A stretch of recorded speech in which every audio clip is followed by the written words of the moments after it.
پیرۆزە.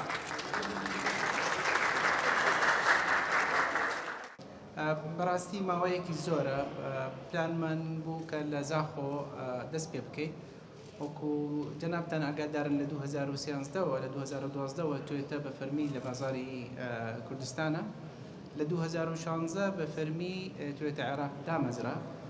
توێتە عێراق بەرنامەی ئەوەیە کە لە هەموو شارەکانی کوردستان و شارەکانی ناو عێراقدا بریکاری فەرمی هەبێت.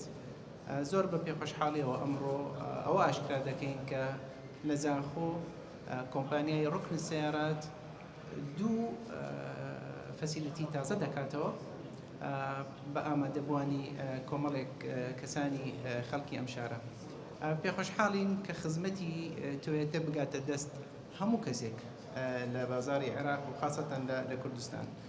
ئەمڕۆ بەڵێ ئەوەیە کەەوە ئاشکرای ئەوە دەکەین دوو لقی تۆیۆتا بە فەرمی لە باژێری زاخۆ دەکرێتەوە. ئێمە بۆ لێرەین بۆ ئەوە لێرەین کە دیراسەتی ئەوە بکەین چی نەوە بنزینێک ئەمڕۆ لە بازاری کوردستان و بازاری عێراق هەیە، چی جۆری ڕێگەوبان و سیستمی مروریمان هەیە.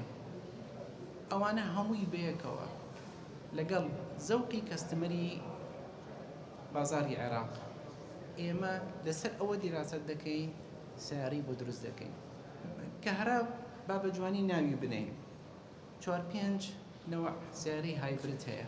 ئەوەی ئەمڕۆ کە لێرە ئێمە بە باشی دەزانین توێتە بە باشی دەزانێت سیارەی هایبردە. هایبرد واتە وایە هیچ بنیە تەحتی تازەی ناوێ لەسەر ئەوەی هەمانە دەتوانین کاری پێ بکەین 160 سوتانی بنزین کەم بکەین.